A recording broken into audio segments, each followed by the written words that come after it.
Welcome to the T-Pac arcade. Today's game is Exocet for the Atari 2600.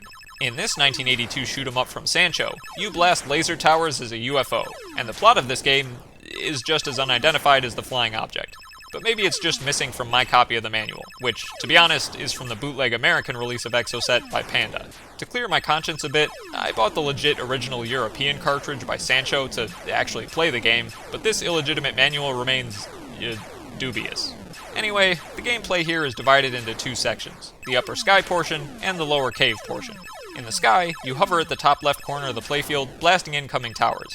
Short ones are worth 20 points and can be hit anywhere, and tall ones are worth 50 points and can only be destroyed by hitting the satellite antenna part.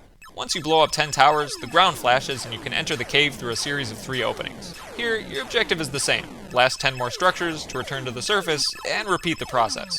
But the underground is where you really want to milk your score, since every structure you blast is worth more points than the last. Problem is, dying here sends you back to the surface automatically, and the underground is where most of the dying happens. It's no coincidence that you're quite literally 6 feet under.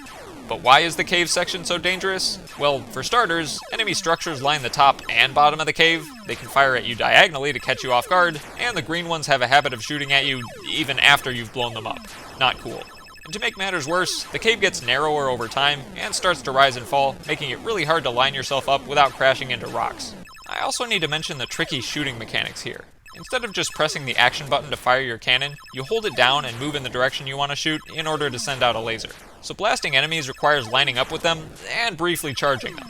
Easier said than done. The difficulty here is abated a little bit by the generous 8 lives you start out with, and the fact that you earn an extra one for every 10 towers hit after making it to the blue cave, but there's a mean failsafe here to keep you from surviving too long. The fast shooting towers. See, if you fail to cross between the cave and the sky, or the sky and the cave, when the openings appear, the towers will double their blasting speed. In which case, their lasers are no joke and will readily send your UFO to its doom. There's even a point where the towers fire at triple speed. The manual says this is triggered after you've gained all of your 8 bonus points, but I don't really know what that means. Granted, we've already established that my manual may be less than reliable, but regardless, the triple speed towers always seem to activate shortly after I scored 20,000 points. From that point on, I was always a goner, and the best final score I managed was a little over 25k.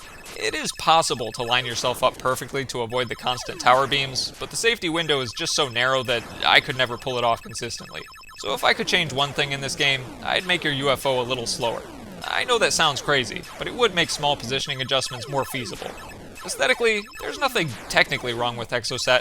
The graphics are clear, decently colorful, and offer some serviceable explosion animations, but the layout of the playfield is just so awkward.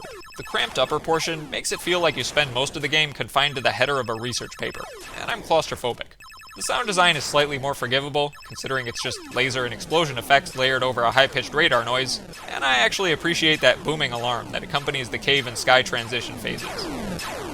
The most novel aspect of this game is how the tall towers are a completely pass-fail situation, since you can't get through them without blowing them up first. It adds some urgency to the sky sections. It also adds to my claustrophobia, but I'm willing to make that trade-off for some interesting gameplay. Plus, it's kinda neat that their only vulnerable section is the antenna. Overall, Exocet originally struck me as a clunky and slightly incoherent shoot-'em-up, but once I warmed up to its quirks, I actually got really into it. I learned to love the 2-section design, the interesting shooting mechanics, and the confounding mystery of it all, no thanks to my bootleg manual. So even though playing Exocet feels like a space shooter confined to the header of a research paper, it's a research paper I'll happily sign and date again and again until the laser towers send my UFO 6 feet under.